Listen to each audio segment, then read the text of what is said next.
Cette troisième session du Conseil régional des Grands Ponts vise à faire le point des actions déjà menées et celles en cours de réalisation en vue de leur achèvement, malgré la persistance de la maladie à coronavirus.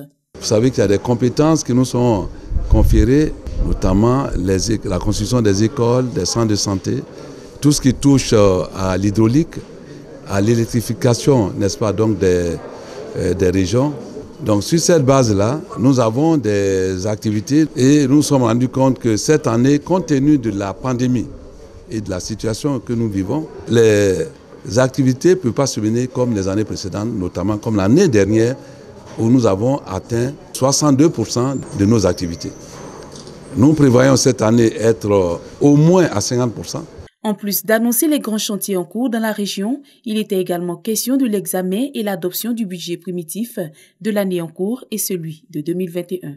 La région des Grands Ponts regorge d'énormes atouts touristiques, ce qui devrait constituer un avantage au plan économique. Toutefois, quelques difficultés subsistent, notamment au niveau de la collecte des taxes. Pour débattre des difficultés de la région, l'organisation des séminaires est envisagée avec la présence de tous les acteurs en vue de trouver des solutions.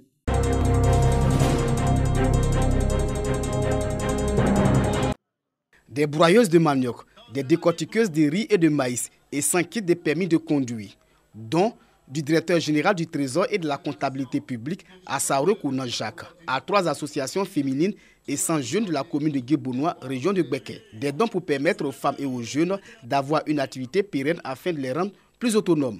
Dont fait au cours de la cérémonie de présentation officielle du mouvement Eboyokon et Gasso, ce qui signifie « Mettons-nous ensemble pour le développement ». L'initiateur de ce mouvement est le maire de Béoumi. Jean-Marc Kouassi veut participer à sa manière à l'autonomisation des jeunes et des femmes de Gbeke. C'est pour que mes frères puissent s'occuper. C'est parce que s'ils sont trop libres, qu'ils n'ont pas d'emploi, c'est là que les leaders politiques les manipulent. À travers ces dons, Saouré Jacques accompagne la politique sociale du gouvernement. Le gouvernement a la responsabilité d'impulser le développement dans nos régions. Mais les cadres que nous sommes, nous devons prendre le relais. Et c'est dans ce cadre qu'aujourd'hui, j'ai décidé d'offrir 100 kits de sécurité routière à 100 jeunes du Gbeke. C'est une première phase d'un vaste projet qui va concerner 1000 jeunes. Nous avons profité également pour donner des moulins, des broyeuses de manioc, pour permettre également à la gente féminine de s'auto-employer. Le parrain a félicité la jeunesse de la région de Gbeke pour sa discipline face aux récents événements politiques qui ont secoué le pays. D'autres localités de la région de Gbeke seront visitées par le mouvement Eboyokon et Gasso pour l'autonomisation des jeunes et des femmes.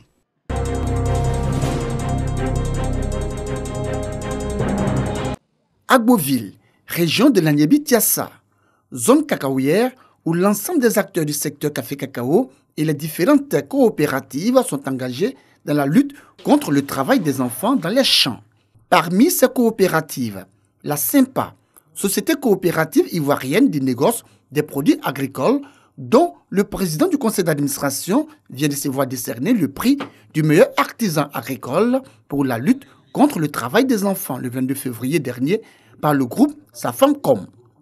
8 mois après la distinction, la remise du prix s'est déroulée à la préfecture d'Agboville. C'est pour nous une manière de les encourager à mieux faire dans ce qu'ils font. Nous avons mis des polices dans les villages qu'on appelle des AOC et il y a des PR qui font des enquêtes. Et ces enquêtes, c'est pour savoir quels sont les enfants qui ne vont pas à l'école et pourquoi ils ne vont pas à l'école. Et quand on trouve ces enfants en brousse, deux fois c'est par rapport au manque de financement, nous, la coopérative, nous prenons automatiquement cet enfant en charge. Si il est nécessaire de construire une école dans ce campement-là pour permettre à tous les enfants d'y aller à l'école. Et je pense que c'est par rapport à tout ce travail abattu que nous avons eu ce prix.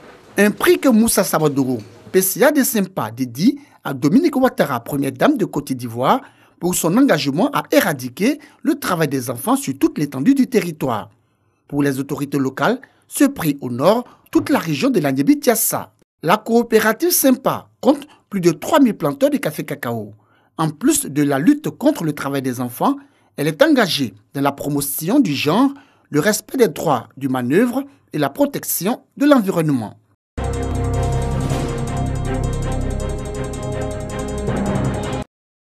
Logique, raisonnement mathématique et application, thème de la 4e édition de l'école mathématique de Yamoussoukro. Organisée pendant les vacances scolaires, cette école vise à renforcer les capacités des enseignants pour leur permettre de dispenser un meilleur enseignement de mathématiques. Venus de plusieurs directions régionales de l'éducation nationale, ces enseignants ont renforcé leurs capacités en probabilité, algèbre, géométrie, fonctions et informatique. C'est un moyen pour nous enseignants de nous recycler parce qu'après notre formation, nous n'avons pas beaucoup l'occasion d'avoir des moments de formation. Le raisonnement est beaucoup plus important parce que ça doit suivre une certaine logique. Et donc pour nous, ces 5 jours que nous sommes venus passer à l'école mathématique de Yamoussoukro nous ont permis de renforcer nos capacités, d'être aussi efficaces afin de pouvoir apporter cette expérience-là à nos apprenants. L'école mathématique de Yamoussoukro permet également de trouver des solutions aux difficultés dans l'enseignement de la matière et fait des propositions afin de faire de la Côte d'Ivoire un pays scientifique. Ces efforts sont récompensés au niveau international. La SMCI, à travers les différentes activités, encadre des étudiants, encadre des élèves, et on voit qu'au niveau international, par exemple à l'école, au concours d'entrée à l'école polytechnique ou d'autres écoles des ingénieurs renommés en France, on a des élèves ivoiriens qui sont admis, et ce qui prouve que cet encadrement-là porte ses fruits. Créée le 14 mai 1977, la Société mathématique de Côte d'Ivoire a pour objectif de vulgariser les mathématiques. Elle est dirigée par le professeur Saliou Touré.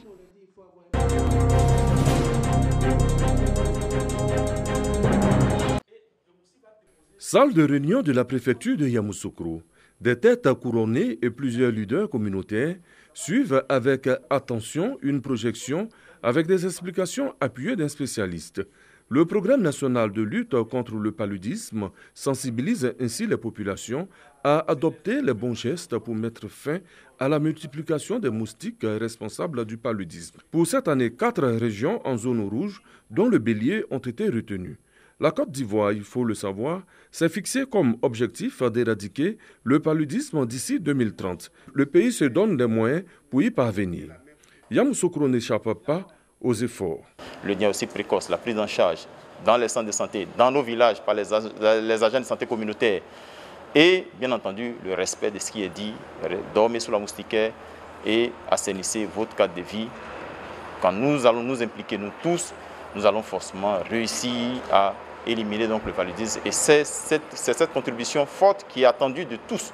Les communautés sont désormais outillées pour la riposte. Tout ce que les gens ont expliqué, les médecins nous ont expliqué que la maladie que les moustiques donnent, effectivement ça existe. Ensemble, accompagné de tous mes frères ici voisins, on avait trouvé des solutions d'aller rencontrer nos différents voisins pour leur demander, celui qui a coupé un pneu ou bien même n'importe quelle casserole usée qui est couchée là, c'est mieux de parler à ton voisin, de les jeter. Après Yamoussoukro, la caravane va sillonner toute la région du Bélier.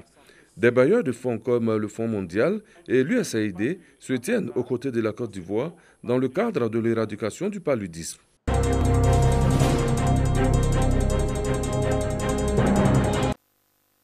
Elle est belle et imposante. Au regard, ses couleurs apaisent. Ses portes s'ouvriront à tout musulman qui voudra prier. Elle a une capacité d'accueil de 2000 places environ. Elle, c'est la mosquée centrale arayane de Badika. Un édifice religieux construit à 2 niveaux, qui est le symbole de l'attachement et de la soumission des cadres de la sous-préfecture de Badika en leur Dieu, qui en font don à la communauté musulmane. Nous avons décidé au sein de l'association des cadres des ressortissants de Badika, l'ARB, d'offrir une mosquée digne de ce nom à nos parents. Un lieu de culte pour la Oumma de Mohammed sallallahu alayhi wa sallam taslim. Il n'y a rien qui est comparable. Rien n'est comparable à une mosquée. C'est la maison de Dieu. L'inauguration de la mosquée Arayane a donné lieu à une grande cérémonie qui a regroupé tous les ressortissants de cette sous-préfecture et leurs invités.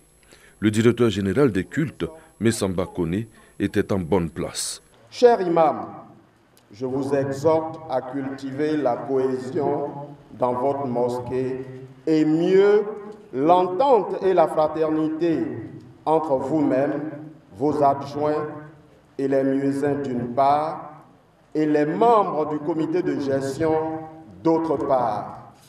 Temps fort de cette cérémonie, l'intronisation de l'imam El Hadji Traoré Aboubakar, né en 1949 et père de 9 enfants.